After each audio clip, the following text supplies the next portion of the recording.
Emotionally unavailable.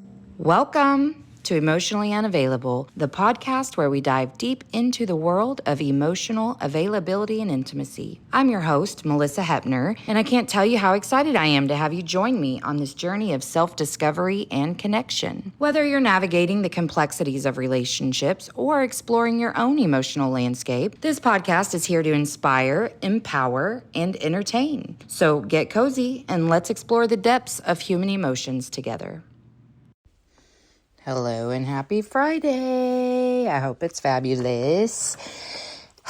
Wow, what a week. Anyway, today's episode is with Larry Bellata. I think that's how you say his last name. I don't know that I ever clarified that. Anyway, back in the 90s, Larry Bellata was suffering miserably in a loveless marriage. He needed a way to reduce the stress, anxiety, and tension in his marriage. Larry set out on a mission to find a real solution to he and his wife's ongoing struggles, and then one day he found it. Larry is one of the few marriage experts who actually transformed his own marriage, and today holds the key to bringing back a marriage from the brink of divorce, even when all the odds are stacked against you. We had a beautiful conversation. He's a very kind man, and honestly, the world needs more Larrys. I really enjoyed him. I'm hoping to stay connected with him. Just a really sweet guy, a very good conversation that anybody can get a lot out of. So, hope you guys like it. Mina's barking in the background, so that's a good time to stop. But here's me and Larry. Emotionally unavailable. The universe has shown upon us and said, no, we shall remember to push record. One time I was like 20 minutes into the best conversation and was like, I didn't press record. So I've always started to do it before, but I logged on like 10 minutes early. And so I forgot to, I was like, well, I don't want to have to cut all that out. So anyways, okay. So tell me how you got the name Emotionally Unavailable Podcast. Okay. Well, so I had been kind of on a journey of understanding what that meant because this is going to sound so stupid, but I'm a person who likes to take quizzes on the internet just because like I'm addicted to the internet and bored. Mm-hmm. And so I took a quiz, like, are you emotionally unavailable? And it said I was, and I was like, what? Because and thank God for such a stupid quiz, but I truly didn't understand the concept and I had no idea how emotionally unavailable I was. I mean, bad. And because I have been sharing my story my whole life, but what I've realized is I was doing it from a very disconnected place. Like I could give you a stand-up comedy routine of every trauma I had ever experienced. Yeah. And my friend said, when I was like, hey, do you think I'm emotionally unavailable? She was like, yeah. And I was like, okay, do you think you could give me an example? Because like, this is a new concept for me. And she was like, yeah, the way you retell your trauma. And I didn't even want to listen to her because I was so offended and just like, have you watched stand up? Because I'm hilarious. And so that honestly just started the journey. And then I hit like a real mental health crisis. And during that started moving pieces to just like get in more alignment in my life. And I had wanted to do a podcast for a long time, but I thought I would do like a co-host one because I didn't feel interesting enough to do one on my own. And I thought we would just talk, sometimes have guests, but whatever. But it didn't really occur to me that I could just start one on my own and figure it out, you know? And then, so my friend just like ignored my message one day and I was like, I'm doing this myself. What's it going to be? Emotionally unavailable. And I'm glad I stuck with it because I love the title. I mean, I hope that people understand that like we're working on not being emotionally unavailable, but you know, at the same time, I think it's catchy and I love it. You know, I don't know why, but I can see you in stand-up comedy. See, I told a guy who was on here once who was a comedian that I wanted to go try it. And he's like, you should. And I was like, I think I'm going to do an open mic night. He's like, you shouldn't do that.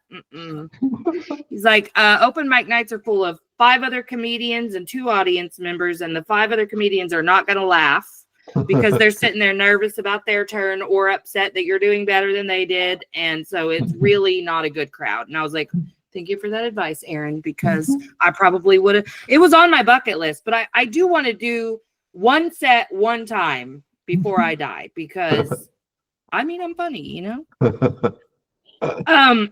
So what I saw on your profile is you were in a loveless marriage Yes, for 27 years. 27 years, and then that Wow. became 40 years, a 40-year marriage. I missed that. Oh, so it's a 27 years to go through the discovery process and 40 years to live out the rest of my life with her. And then she died. Oh, and then she died. Yeah. Damn. Yeah. I'm glad So- you got your shit together before. Yes. Wow. So let's talk about it. So she was a very, very strong woman, and I was a very soft-hearted guy. And so as a very strong woman, very soft-hearted guy, this is a combination that doesn't work very well very often, Mm-hmm. because strong women have their opinions and they want to make everything happen. And soft-hearted men don't have all their opinions and they don't want to make everything happen. They make everything happen when somebody tells them to. And so Yeah. that's how soft-hearted men are. They want to follow somebody. And so I wanted strength, so I found her. And so when we got married, and that's 1974, they impeached Richard Nixon, to give you a time frame. And they impeached Richard Nixon, and I stayed in that marriage the whole time through 27 years when they elected the second Bush. Okay, so that's how long it was. So Wow. that's when I say 27 years, you don't really know until you realize the two markers in time. You know, like Yeah. oh, that's how that. That is a stark difference in time. Yeah. Yeah. Right. So what was happening for 27 years? For 27 years, I was finding out that I was in a really terrible place because my parents built me to stay married and miserable like they were. Her parents built her to stay married and miserable like they were. Mhm. That means we couldn't leave because the subconscious won't let you leave. Was there And so- religious influence in that? I'm just wondering. Yeah, there was some. There was some on my part. And she was an atheist, so that was really making it more interesting. How interesting. Yes. She was a Bible burner. Oh my gosh. Yeah. Okay. So we went through a very messy, very sloppy 27 years. It was really hard because it was unpredictable. I didn't know where I was going. But what I ended up doing is I ended up finding ideas and ways to like myself, to feel good about myself. And the more I felt good about myself, the more I changed the energy that I was giving out. And when she was feeling my energy change, she started to back off her forceful power thing that she had to do. She had to do it because there was nobody in the house. She had 'Cause there to was be no- the alpha. she was, Yeah. she was the only strong one. So all of the messy, sloppy fighting and you know how life goes Yes. day by day, minute by minute, and so it's really slow, and it feels really slow when you're in it, but it's really fast when you look back, right? So as I look at the 27 years, what was happening to me as I started to love myself, and I started to love myself, I could actually love her, and whatever condition she was in. So in other words, I didn't have to get her to do something so I could love her. I didn't have to get her to be Right. something so I could love her. So since that didn't happen, then I could start to go the rest of the way. And that's so what I say is I had 27 years of a marriage made in hell, but in 28th year I fell in love with my wife. So that's what I say to the media. But what happened was I really fell in love with myself.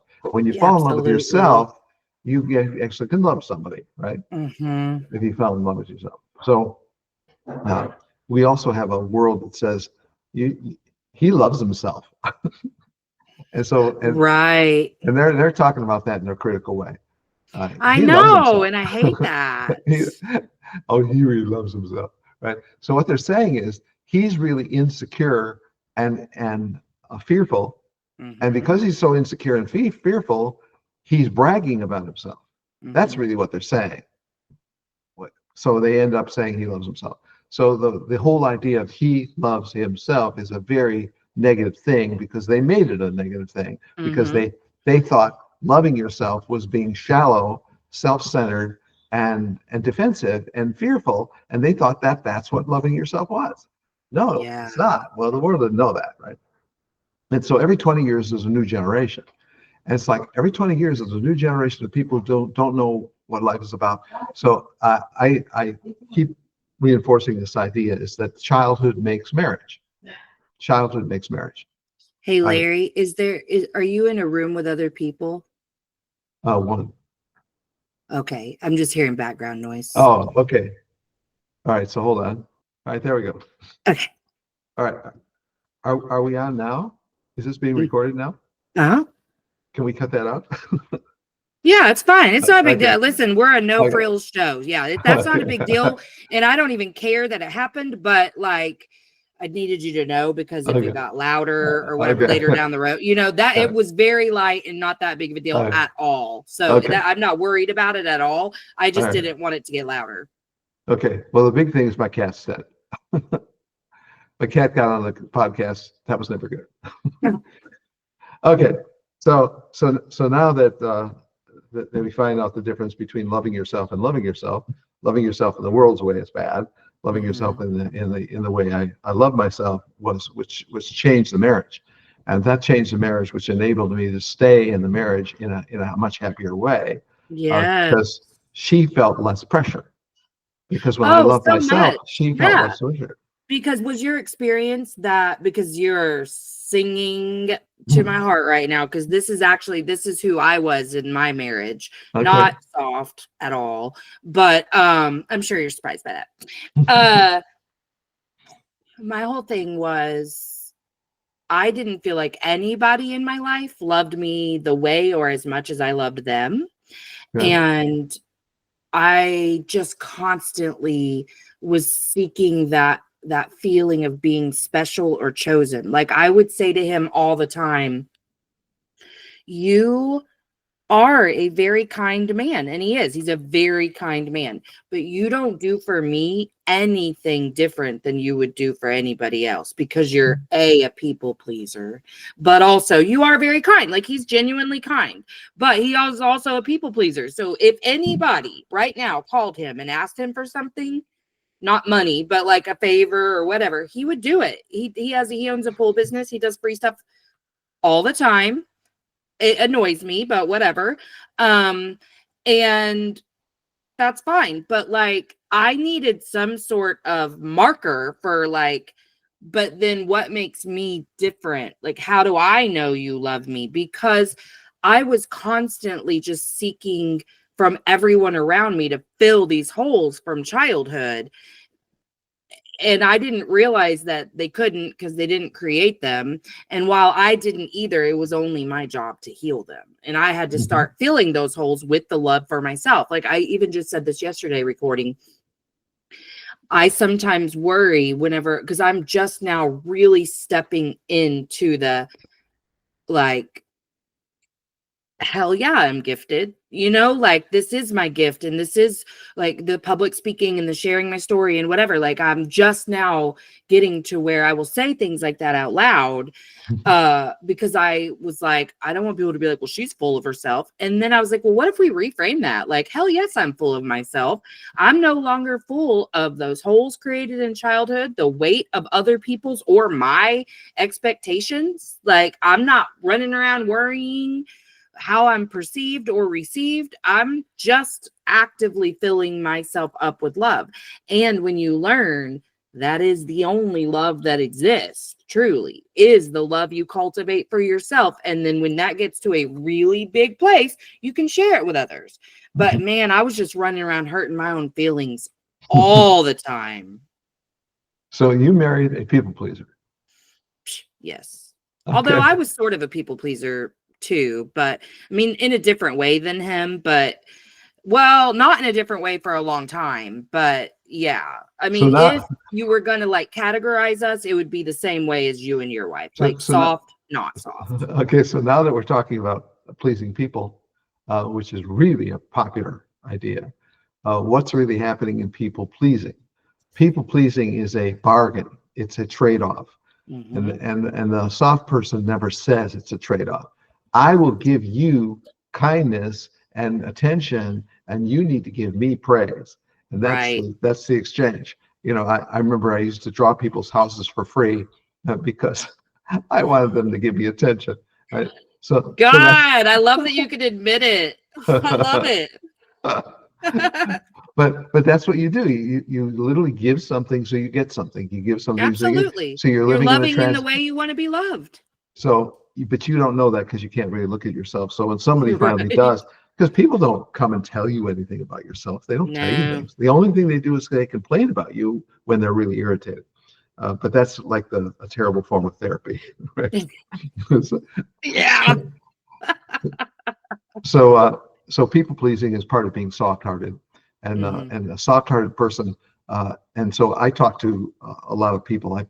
What I talk to is I talk to people who had somebody leave them. I talked to men who had somebody leave them, a woman leave them. I talked to women who had a man leave them. And so the person who leaves is called a leaver. The person who stays is called a stayer. Who am I talking to? I'm talking to stayers. Stayers are staying and they want the person back. And you Yes, know they. why they want them back? Because they want what they did for them. They want Mhm. the feeling that they got, and they couldn't make it themselves. Right. And the reason they couldn't make it themselves is because they don't know what it was. Like, wow, how magical that somebody can make me feel that, right? So that's really what, when I'm talking to people before they get in my course, the reason they're motivated to even be in the course is because they want this Mm-hmm. man, woman to come back the way they used to be 10, 15, whatever years ago. Yeah. And so how are you going to get that person to come back to you? Because what they use behavior. They want Yeah. to use behavior because behavior is what they know. I know Mm-hmm. behavior. I don't know energy. I know behavior. Right. So if I do this and I do this and I do this, we're good, right? Give me the book. Give me the book. That's right. I'm gonna read the book and I'm gonna let them know I read the book. So But then I'm going to let them read the book. then I'm gonna be like, you also need to read the book so that you will understand I'm actually not in the wrong here. So When you think about people reading books, uh, most of the authors say most people who buy my book don't read the whole thing. And why don't they read it? They don't read it because something kind of just turns them off. yeah. And some little paragraph, some little sentence, some little idea somewhere turns them off, and they can't finish. They can't finish the book, so they can't get the rest of the message. And one of the reasons I talk about that is because authors use wall words. Those are words that are walls. They put up walls, and so they're using words like cognitive and ubiquitous, right? Really big words. They use them. They use them like we don't use those words here. I know, like, why are you talking like that? Yeah, why are you talking like that? So we get those words and we throw the book away, and so there's lots of books we don't finish. Mm-hmm. And I think about the books that I did finish, and because I had to read a lot. Because what I'm doing in those 27 years, I'm reading a lot, and I'm going to seminars by myself, and I'm trying to find out how does this thing work? How does this whole personality thing, body thing, how does this all work? And I don't know. So I'm going to find pieces, and that's really what's out there. Lots and lots of pieces. Amazon has, what is it? How many self-help books are on Amazon? Like Oh my 250,000? gosh. Like So 200, many. 250,000 books? I have a self-help book on Amazon. Well, you're a part of the solution, right? Yeah, I'm out there changing the world with my little book that, hasn't sold in a little bit. Actually, I did sell a copy the other day. Thank you. So what we have is we have answers, and it's all over the place. The answers are everywhere. And so we don't really have a place where the answers are in one place. And so I think that's what I wanted. I wanted the answers to be in one place. Yeah. So what I was trying to do was I was trying to make this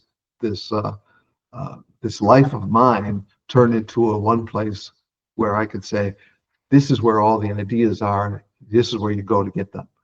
Yeah. And so that whole idea of creating a course where people can start to feel free enough. And so one of the reasons they feel free enough is because of the idea of the rat on the ship.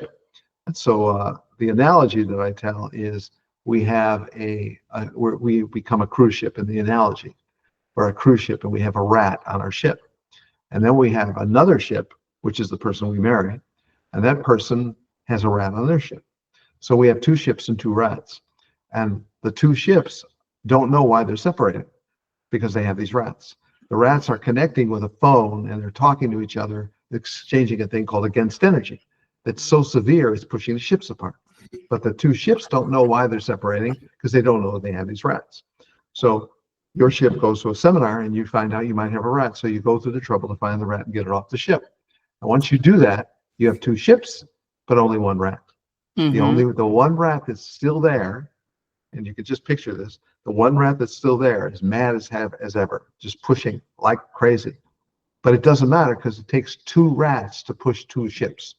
And so that's the idea of the cruise ship analogy. It takes two rats to push your ship. So what is the rat? The rat's the pain of your childhood. It's the pain you had in the first 10 years. And what Mhm. happened is in those first 10 years, there's 55,000 hours of time going by.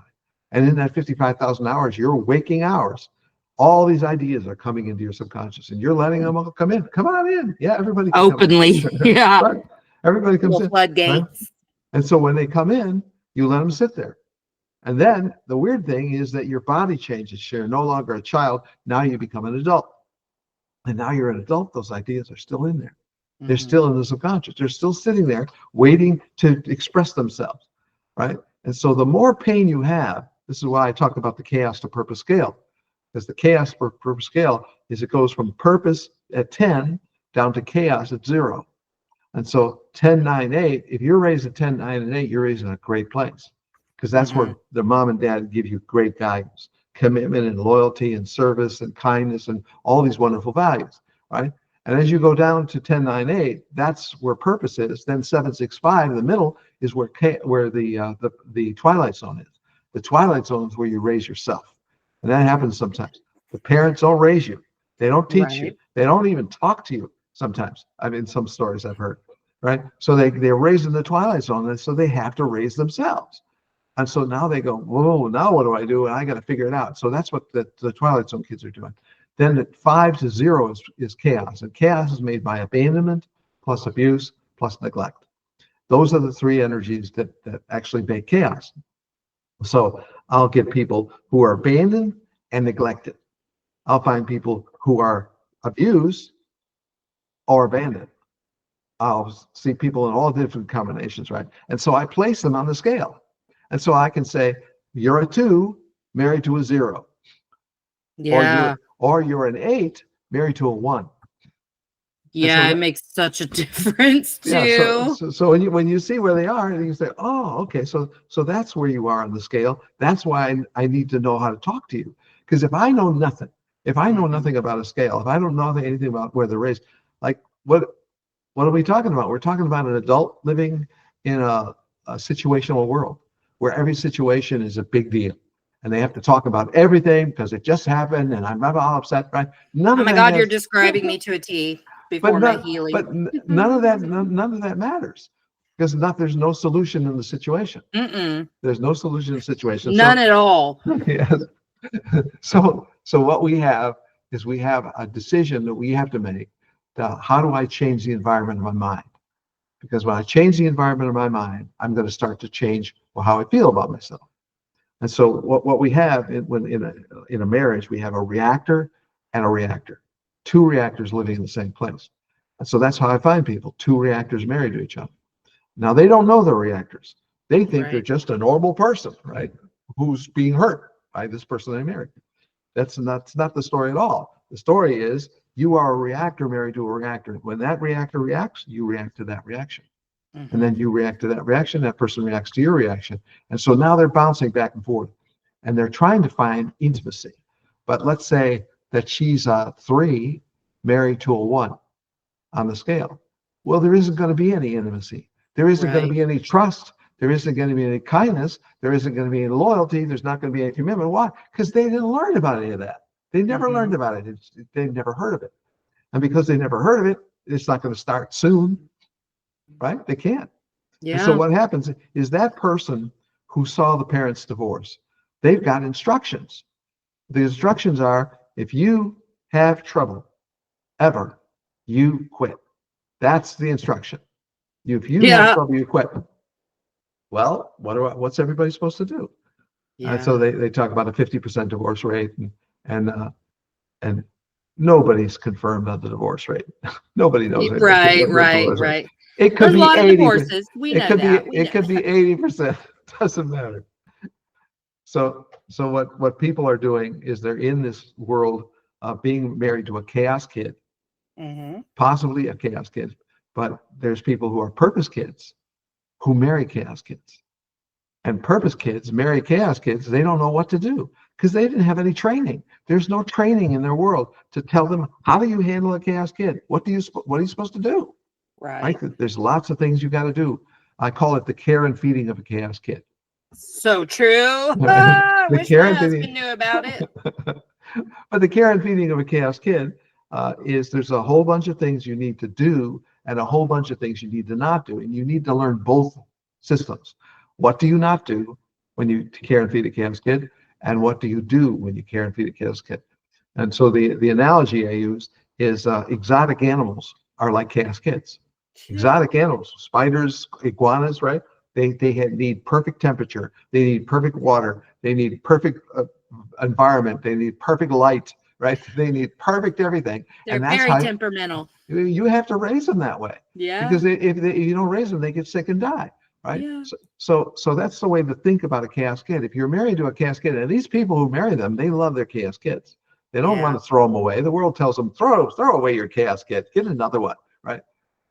But what we have is we have a magnet that attracts chaos kids, and I've proven that over years. There's people who literally leave the chaos kid, they go out in the world, Get a and new what do one. they find? They get another chaos kid. Yeah.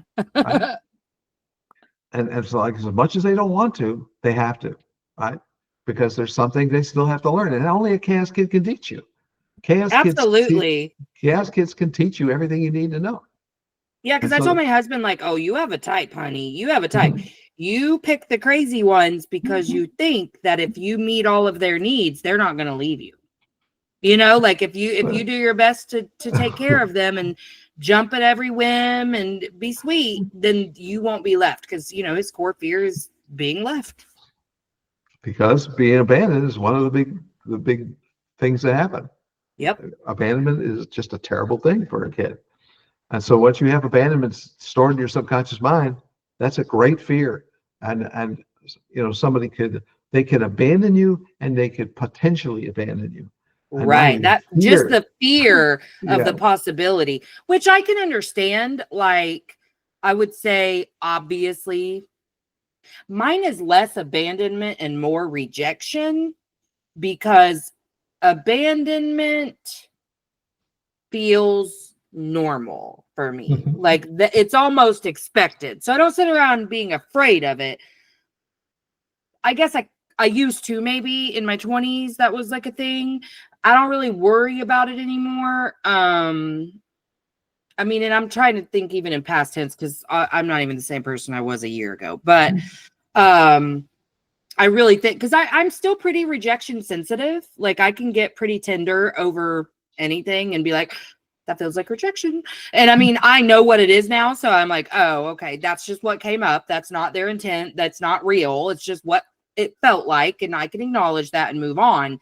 But his really is the fear. He, of course, rejection, but abandonment rules all. Like, he will do anything to not be left, you know? And what's funny is that he had losses in childhood, but not really abandonment. He was military. They moved a lot. He spent some pretty formative years in Germany. Very outsider of his relationships as a child, because he's an introvert to the max and just couldn't get into the groove. He'd get into a new school, feel like he finally understood the energy there, try, move, you know? So, like, I mean, his dad was away a lot, so I know that can trigger, create an abandonment wound regardless. But if you were to compare, I actually was abandoned. His parents are still married. You know what I mean? Like, it's funny the way our psyches take in different information, I guess. But also a kid has to interpret what happens. Right. That And that we kid assigned the interprets it. meaning, and that was the That's right. meaning. Yeah, you're so right. You're so That's right.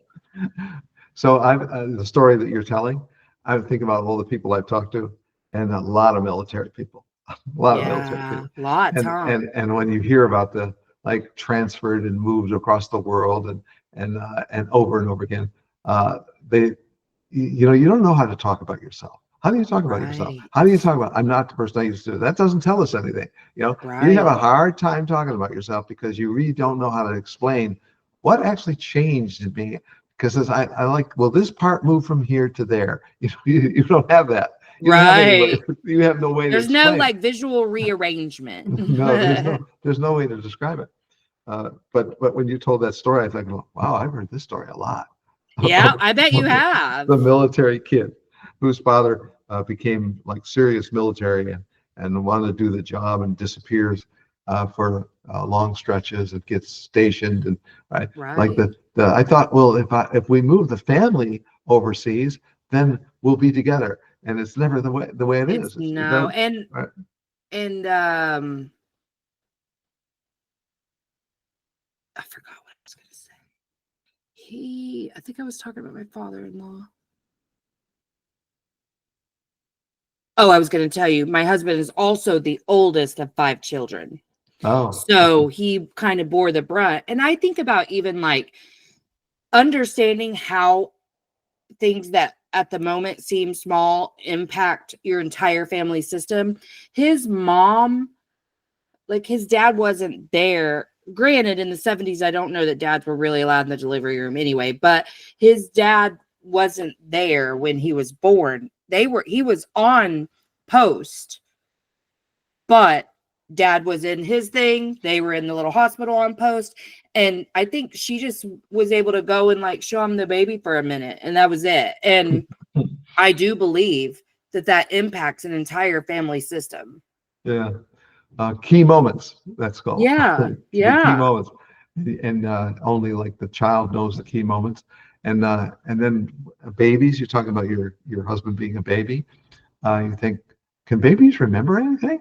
We don't think they can, but they can remember things, but they can't recall them. I actually, as a baby, well, I experienced so much crazy trauma, but I don't have current memories the way I did as a child of my babiness. Because I can remembering, but I couldn't recall it now, right? Yes. But like I remember as a child being able to describe things that happened in my infancy, and my grandma just being like, whoa. And I'm like, yeah, it's because you guys traumatized the shit out of me.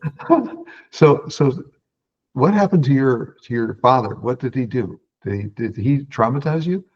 Well, sort of. Both my parents were addicts, and that explains lots of things. Yeah. I mean, he was kind of in and out. My mom was like those are my babies, so it didn't matter how messed up she was around us. My dad took a different approach where he's like, oh, I don't want to be around my kids when I'm messed up.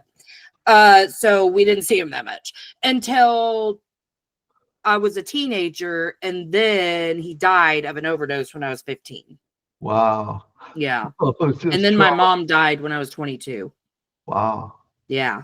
I am a chaos kid. Okay. You're a chaos kid. I am so chaotic.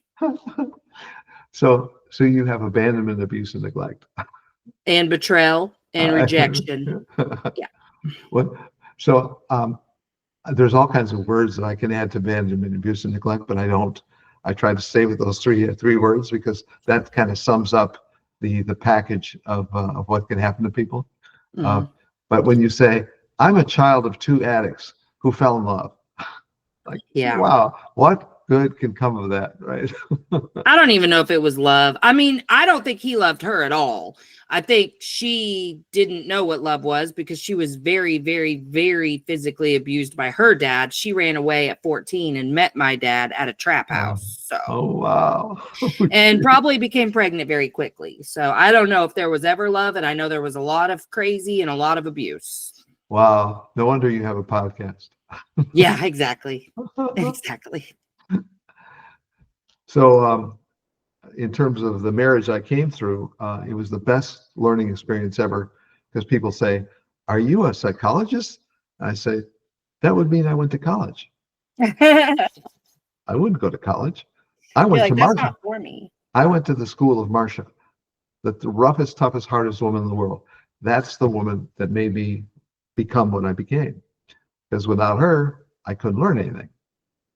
That's what trouble does. Trouble teaches you things. Trouble gives you the possibility to see something you couldn't see before.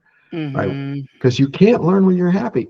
I've never heard anybody learning when you're happy. That's so true. I wish it wasn't true, but it is. Damn it. You can't learn when you're happy. You cannot. So when I talk about, I start to look at all the different podcasts that are in the world, and it's like 2,200 miniature television stations Yeah, led by one person. right.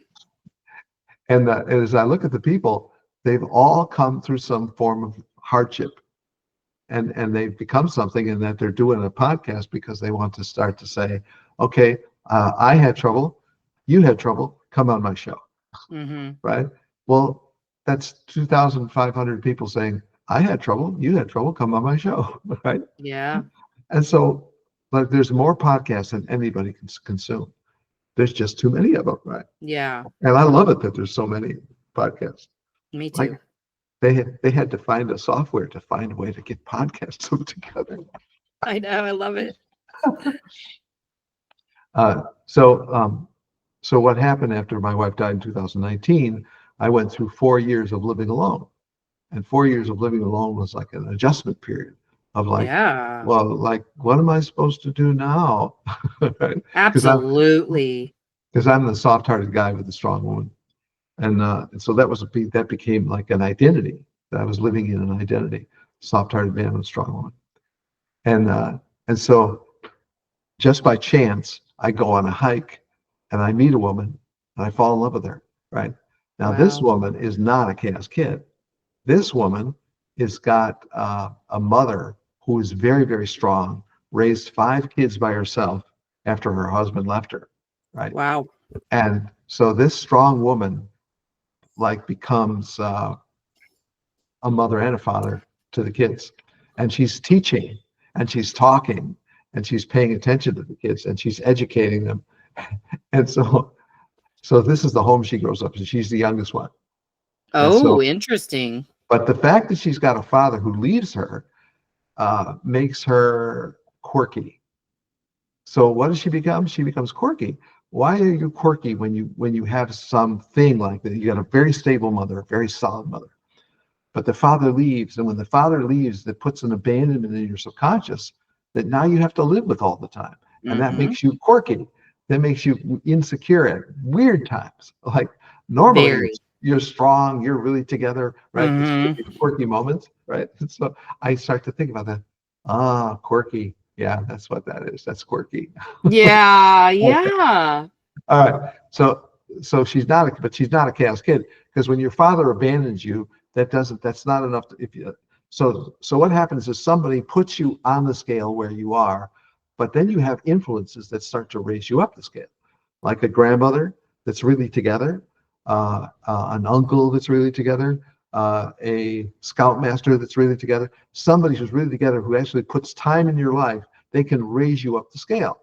And so I would put a person at a 3, but now I can't because I hear about like 2 good influences, Mhm. and now I raise them up the scale. So now they're in a 7 or a 6. So what does that? Somebody raises you up the scale, somebody drags you down the scale, and that's what happens to you, right? But when you're raised by 2 addicts, like, wow, what raised you up the scale? Mhm. What do you think raised you up the scale?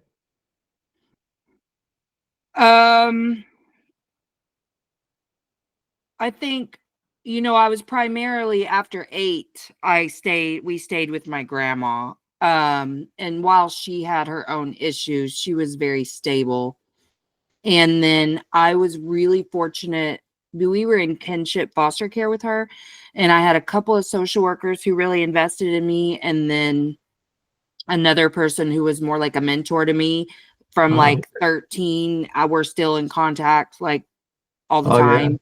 So I was fortunate, and like my desire to be seen and to feel special and chosen always made me like glued to teachers. And so some of them in high school, like, once I developed an actual personality and stuff and wasn't just like, love me, I had really good, like my sophomore English teacher was amazing. Like we're still in contact. Like there was just people like that, just strategically on my path that like just gave me the next bit of information to keep going, you know? I mean, listen, I've done a lot of crazy stuff. I have. My life has never looked the way my two siblings that I was raised with looks. Like they have very, very different chaotic lives.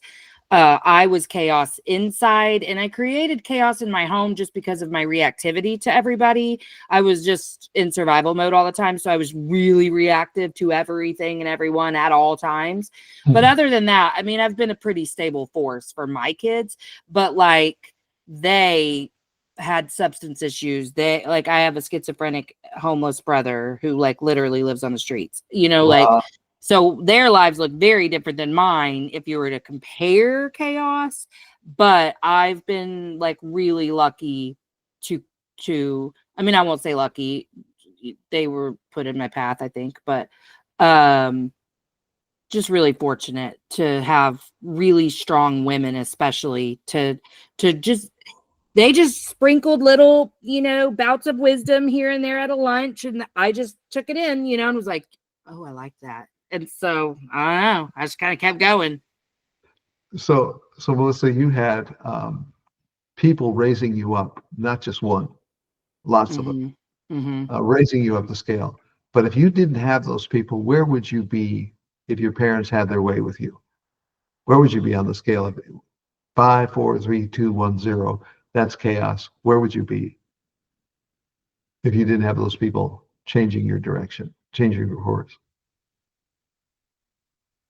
I don't even know if I would have like made it out of childhood, honestly. I mean, I was hospitalized at 2 months old just from neglect. So like if they had like I have so many holes in my eardrums from how many infections I would get from like smoke in the house and you know, like things like that. I don't think I would have been alive, honestly. Like they weren't taking care of us at all. So Wow. yeah. So you kept living because somebody kept saving you. My grandma. Wow. Look Yeah. at that. Every time. That's an amazing story. Yeah. Back from death. So many times. You know, I used to tell this story the way she told it to me. Now, after I worked in hospice for so many years, I understand the meaning that people apply to medical events. So I don't say it the same way. I was critically ill at 2 months old. And even when they sent me home, I was still very ill. And she had to stay up for like 48 hours suctioning mucus out. Oh my God. Yeah. Like Oh, that very much trauma bonded her to me because she spent 48 hours keeping me alive. But like, at least that's the way she viewed it. I really can't say if that's true. Knowing her, she was just scared, you know, but yeah. Yeah, it was that was a very reoccurring theme because my mom would be like, well, I'm gonna go, you know, do the drugs. Teenager down the street, come stay with the kids. And they're there for 2 hours to, you know, do whatever they do. And then we're just left alone. My brothers and I are each just a year apart. I have a brother who was born in May of 79. I was born in June of 80. And my younger brother is August of 81. So we're just 3 little kids left to our own devices a lot. I mean, up to 2 weeks, we'd be left in a house by ourselves. Wow. Yeah. So Child Protective Services has a reason for existing. Yeah, exactly. Exactly. Yeah. Too bad they can't get uniform in their way they operate. I know. Well, they probably could if there was enough foster homes that were safe for kids or enough family that, you know, like, because they can't remove if they know they don't have anywhere to put you, you know. And in Oklahoma, that's a real crisis. Like, and you don't want to risk sending a kid to a shelter here because the stuff that happens in those shelters is worse than anything they could have experienced at home. You know. Wow. So go from the frying pan into the fire. Right, exactly. I think too, like I just actually was just a speaker on a kinship panel a couple of weeks ago, and it kind of finally hit me before when I was preparing for that, like it's been a real wild ride coming to terms with my grandma because I didn't have any anger towards her for like a lot of years because I was too scared of her to ever. She was mean, but Mhm. she was also not mean. But the parts of her that were mean were very scary, and so I kind of got to where I was like, I wish that we, could have not been raised by grandma and had all these family members hating us and da da da, right? And then as I started thinking about it, I'm like, okay, honey, you got to quiet that little inner child of yours because damn well if you had ended up in the other part of the system, you wouldn't have been good. It wouldn't have been good. And just kind of coming to this place of like gratitude again. I had been grateful for a lot of years. Like, really, if you had asked me in my 20s who I credited all of my success to, it would have been her. But then I wouldn't say that no matter what now, just because I'm learning to give myself the credit. But like, I can definitely say now, like, she absolutely saved me. And I can remember her house always feeling safe, always feeling like home. Every time my mom would do what she did, I'd just be like, I want grandma, So, I mean, definitely over and over and over, she was there. Wow. So, But she was kind of resentful of it. so you've got a book. Did you put your whole story into your book? I did. It's called Owning My Crazy, Learning to Survive Trauma. Okay. But I didn't put like every bad thing that happened because people cannot handle that. But I put a lot in there, yeah. Well, jeez. Mm-hmm. Owning My Crazy. Mm-hmm. So I have a new book. This is Ooh, the I new book. love this. Oh my gosh, I love that. This is Not the Woman I Married. I And love that. this is a book for men. And the book for men is, why is it for men? Because this is the phrase they told me over the years I've been listening to them. This is not the woman I married. Why is she not the woman I married? Because what's happening to her is the messages pile up, and they stack up and stack up and stack up, and now they're there. And when he falls in love with her, the messages go into hiding. It's like they're not there. And then she's wonderful, and she stays wonderful, and then he thinks he's going to have a wonderful life with her because he doesn't know childhood makes marriage. And he doesn't ask about her childhood. He doesn't talk about her childhood. It's not an issue. It's not a topic. But they're sitting down there waiting. And then what happens is when they get to be 7 years married, 10 years married, 15 years married, all of a sudden it comes up. And before it comes up, she's been doing something called bucking, B-U-C-K-I-N-G. She's been fighting the messages from her childhood. She says a 3-step process. Stop. I'm not doing that. Step 1. Step 2, I'm going to do this instead. She borrows a value from the person she marries, or she borrows a value from somebody she admires. And then step 3, she acts it out. So now she's borrowing a value that she doesn't even own. She's like, doesn't really own it. She doesn't really know it. So if she's going to show loyalty, she doesn't know anything about loyalty because she never had it. She's going to borrow it, trying to pretend what she knows, right? And so she acts out loyalty. She acts out commitment. She acts out service. She acts out kindness. These are all things that they're faking. Absolutely. Without ever knowing that. Yes. Right.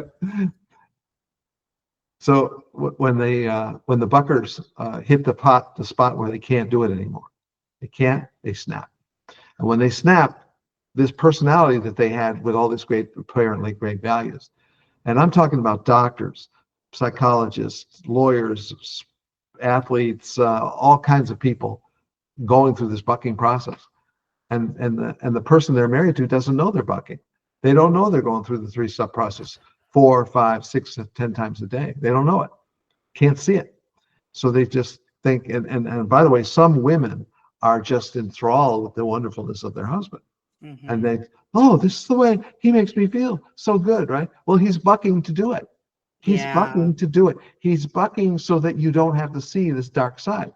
And so he keeps on doing it. And then all of a sudden when he snaps, they've been married 15 years, and she's traumatized because, oh my God, who is this, right? Or a guy is like, who is this? I don't know who this is. And so in Because it's like a what comes up must come down kind of thing. You know what I mean? Like it gonna come back to you. So what comes up must come down. We don't even see it that way. We think that this has never existed. We didn't see it. Yeah. It was nowhere. And because it was nowhere, that's because buckers are as good as they are. They really hide. Yeah, they bury it. They bury it deep. Yeah, but that takes a living process. That's why I talk about the 3-step process, because people don't know there's 3 steps and what the 3 steps are. Step 1 starts with stop. I'm not doing that. Stop. I'm not doing that. 10, 15 times a day. Stop. Wow, Yes. that's a lot of resistance. That's a lot of fighting. Exactly. And you're relying on the finite amount. Oh, I froze. A finite amount of self-control, discipline, and motivation to get you through the stop point. Like let's do something different.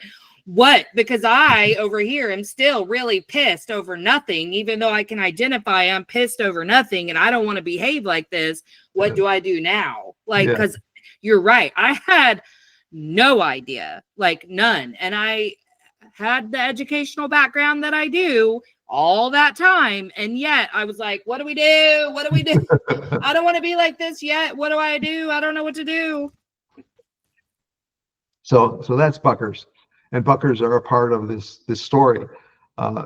So what I call breaking Newton's law. Breaking Newton's law is for every reaction, there's an equal and opposite reaction. That's Newton's law. And so Newton is telling us a physical thing. For every reaction, there's an equal and opposite reaction. So the ball gets thrown and the bat hits the ball. That's the equal and opposite reaction. So what happens when you move into personalities? Equal and opposite reaction. And what is that? What happens if you break Newton's law? If you break Newton's law, now, and there's a way I illustrate this, where the ugliness comes in, and then you diffuse the ugliness because the rat is on your ship.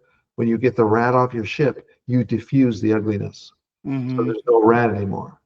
And so it can come in, and then when the ugliness comes in, it doesn't register on the rat because there is no rat.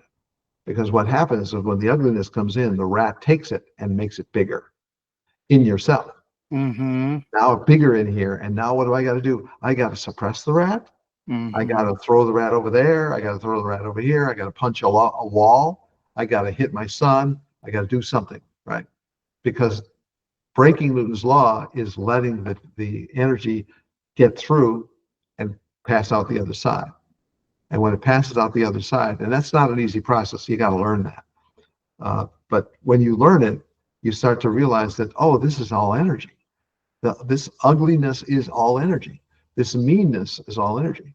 Because when it comes in as a complete delivery of behavior, attitude, mood, feeling, energy. It's all coming through as a complete kit of destruction. And when it comes in, it's all meant to make you equally upset, equally angry, right? Yeah. And so when you break Newton's law, what you're doing is you're releasing yourself from the energy that came in.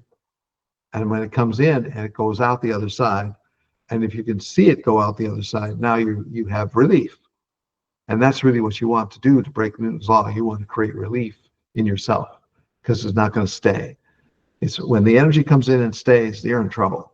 Bad things are going to happen.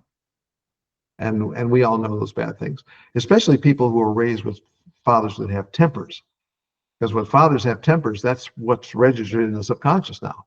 Anger, a way to get angry. I have to get angry when something doesn't go right. If it doesn't go right, I got to get upset. I got to.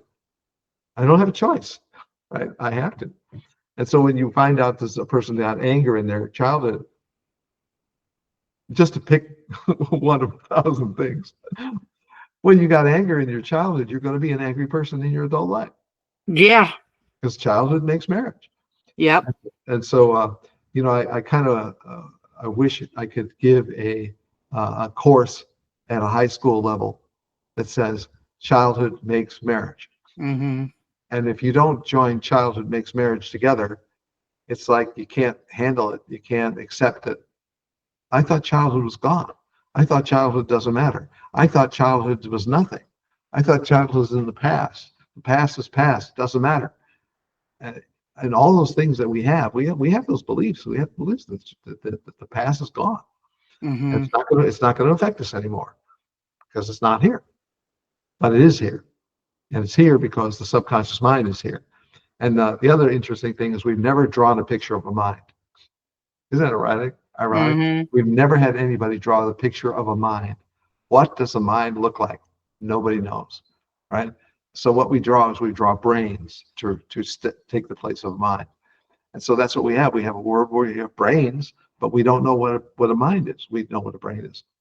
But nobody knows what a mind is. And it's the mind that we have as an idea. The mind is an idea. And that mind is where everything happens. And so when you start to change your mind, you start to change where all the energy is. Remember I was talking about anger coming in as a complete package of energy, right? It's got a mood, it's got an attitude, it's got a feeling, it's got an instruction, it's got a direction, right? All that's assembled, but it can be disassembled. Mm-hmm. And it can be disassembled with a if you visualize a disassembler, the energy comes in, you disassemble it, and now it doesn't affect you anymore because it's gone. It's falling apart.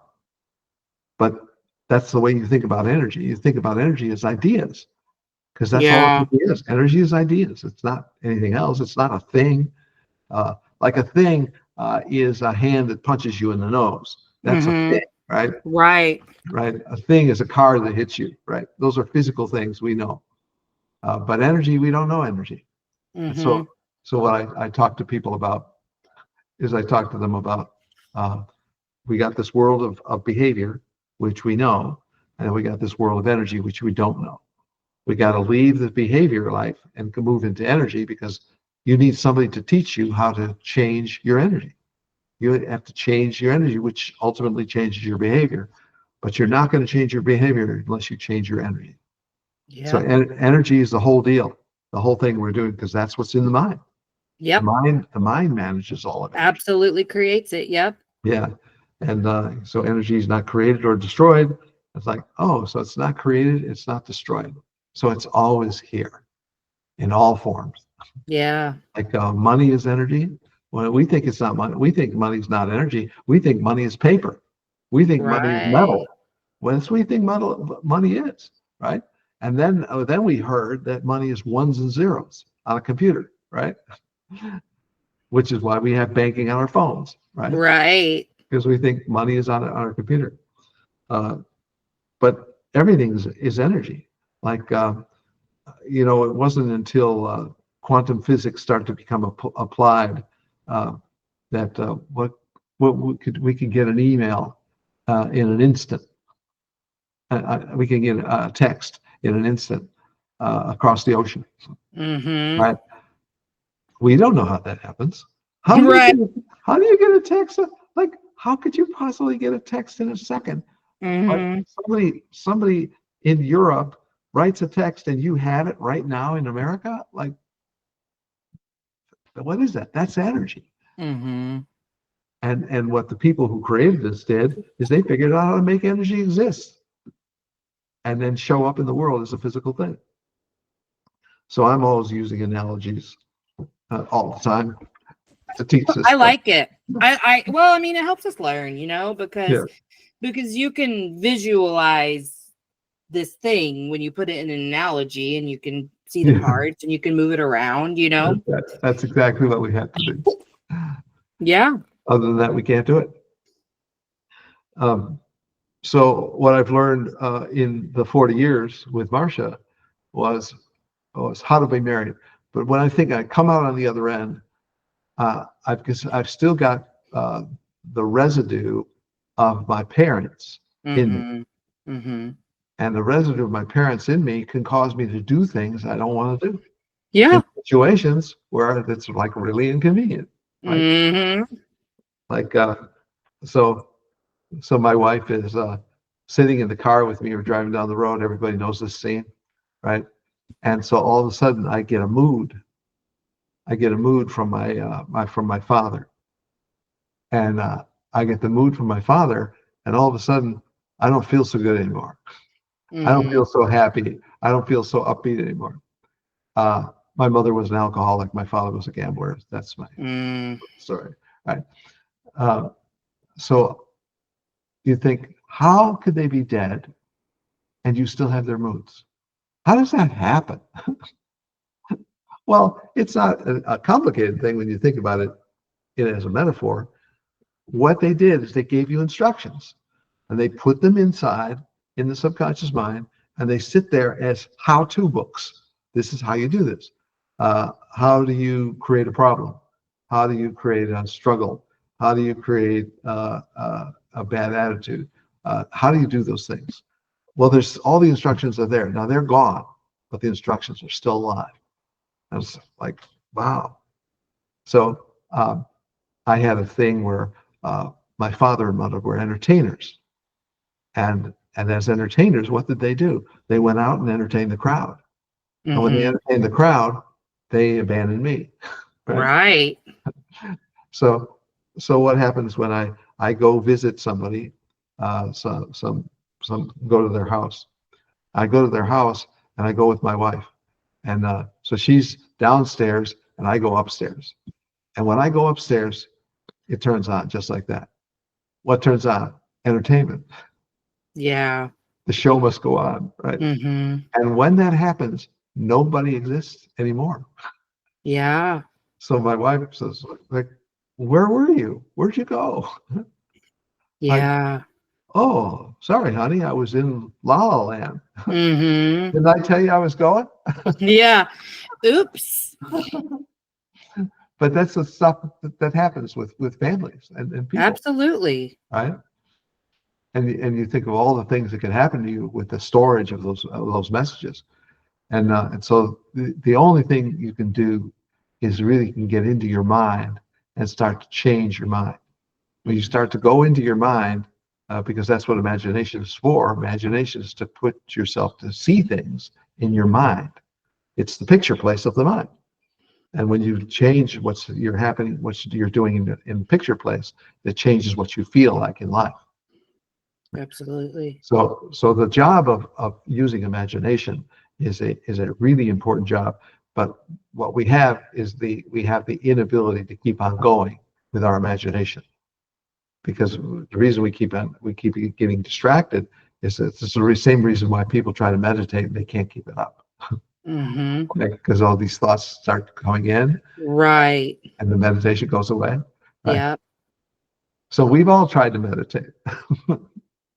I remember being like, okay, I think this just doesn't work for me. It doesn't work to me. Yeah. Because the thoughts are just too much.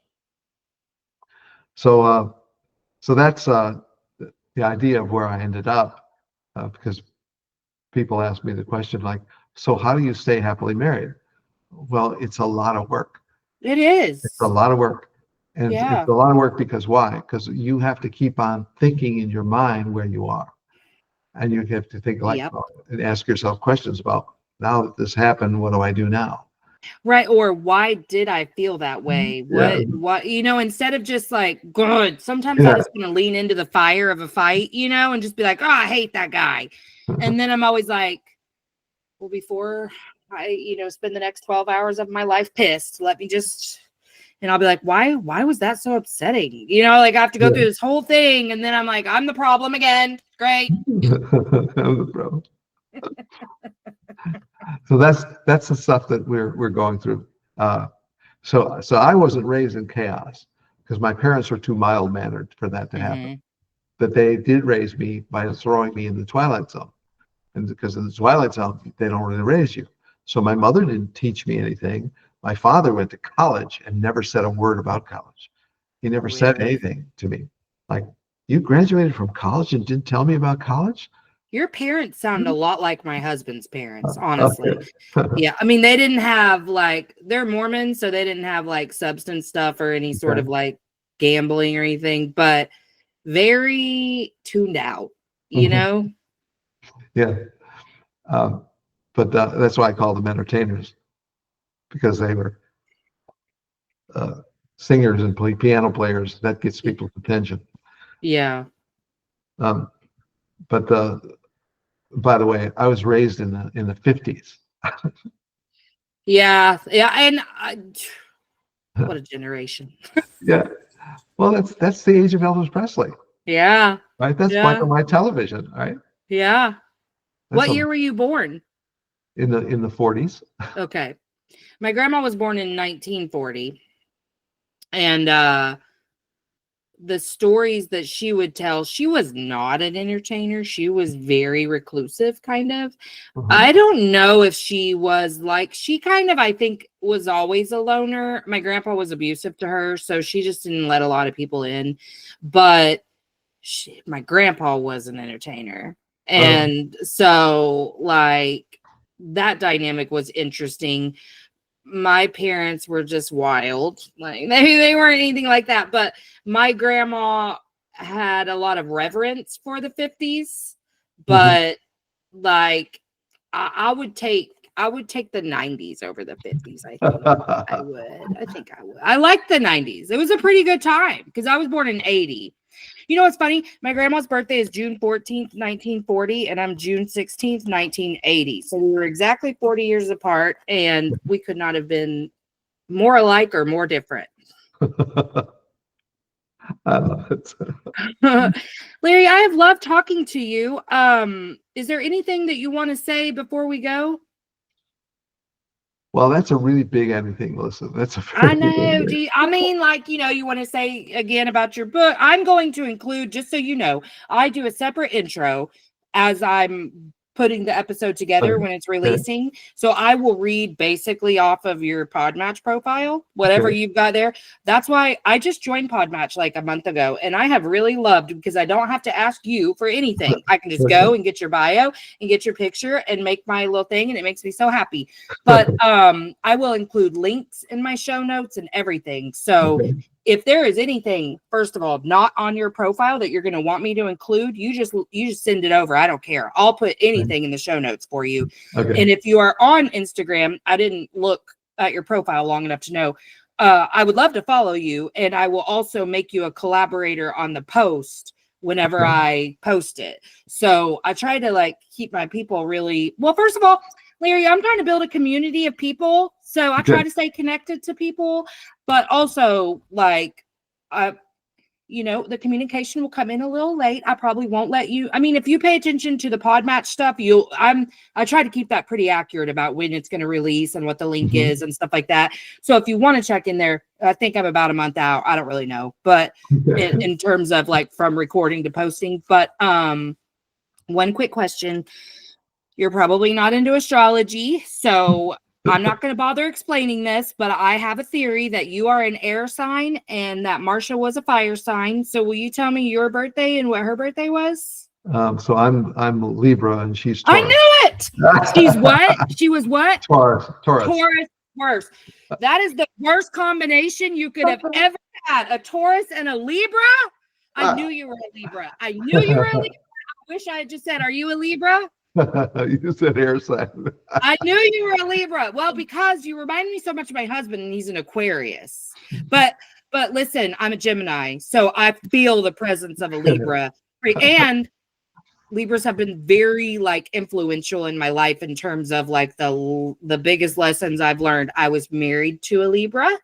Good. I've dated lots of Libras. I have lots of female Libra friends. Like, it's just hilarious. So I can always feel the energy of a Libra, but it gets a little murky with the air in there, That's hilarious. That's hilarious. Well, yeah. You're a sharp astrology cookie. I mean, I don't know as much of the people that I see on TikTok. I'm still a student of astrology, but I know a lot about it. Like, I'm a Aries rising and a Leo moon, so I'm pure fire because the air in me it just keeps that flame a fan, it's just nonstop. So I've had to learn how to temper that fire, but also embrace it. Like I was so ashamed of it for so long because I didn't know how to use it. Like I was hiding who I was all the time because people would compliment me. And my first thought would be like, if you knew the real me, you wouldn't say that, And so like this journey of self-love for me, which is not how I would have categorized the journey a year ago, but I mean, obviously that's what it was.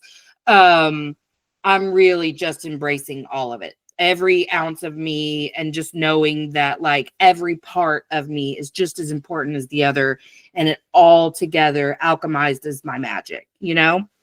So, with your parents being addicted people, how did you stay out of addiction? How did you do that? Well, okay, so I was terrified of becoming an addict. So for a great many years, well, first of all, I was addicted to cigarettes. I started smoking at 18 just because I was around it all the time. And it was like right there at the 7-Eleven. You remember they used to have it right there? I'm like, you know what? As a matter of fact, I'll go ahead and take a pack of Marlboro Ultralights in a box. Thanks. Heavy smoker, addicted to plenty of other things. And then when I went through a divorce, because this is my second marriage, the first one lasted 10 years. I went through the divorce crazies and was drinking all the time, dabbled in a lot of drugs, but the drinking got to a point where I was like, oh, we're at a crossroads where like I'm either gonna, because you know how like it starts with a drink at dinner while I'm cooking or whatever, and then it got earlier and earlier in the day. It was like 4 o'clock and I'm shit-faced drunk. And so I was like, either I'm gonna start drinking at work, which was a real possibility, Wow. or I gotta get my shit together. And I didn't want to be like full blown, I can never drink again. And I knew that's where I was headed. And I was like, oh, I don't want that, because it had become kind of a big part of my life at that point. And then luckily, I'm being so serious when I say this, a girl I worked with at the time had just gotten fired for coming to work drunk on Oh, more than one occasion. wow. And I worked in hospice. So like it was a big Wow. deal. And I was like, well, I don't want to be that guy. So I literally had to come up with a system like where I could drink on the weekends, Friday and Saturday only, no more weeknights. And that's where it started. And then kind of just built from there of like, it's not really a part of my identity anymore, you know. But the only other thing ever was I had 3 surgeries in that year of complete singleness. I'm lying. I was never completely single. Anyway, the year post-divorce, I had 3 surgeries and I really liked the pain pills. And so I was abusing those, but not like I was taking them as prescribed, but I didn't need them after day 2. And I was still asking for refills and things like that. And then when she wouldn't refill them, I was like, okay. So I started weaning off of it. And then I just never did that again. Like, I don't know. I'm lucky, I think, because I understand what I struggled more with was overspending. I self-sabotage in ways like that. Like I was very addicted to shopping at one point. Like I remember the day that I realized like, this is why I do that. I was laying in bed. I'd run the end of TikTok. You know, I got to the place where I was no longer receiving a dopamine hit from it. I put my phone down and I'm like, ugh, I don't have anyone to talk to. and it would trigger this like thought of loneliness.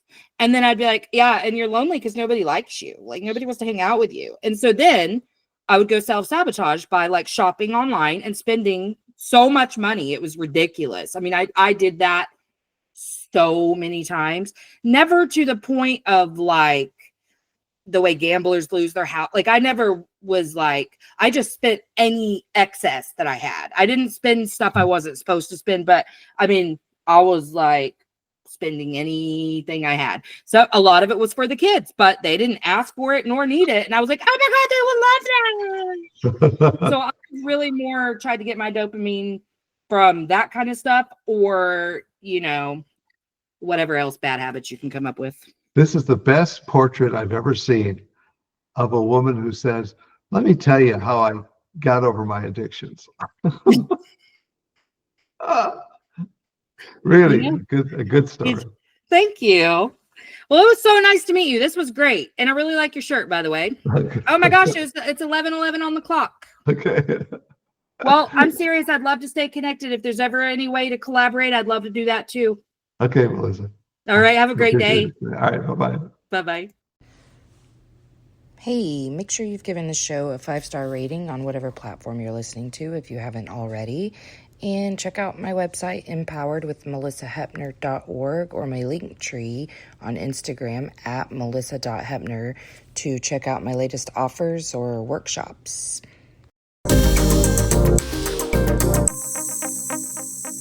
Emotionally unavailable. Emotionally unavailable. INDEPE and cut.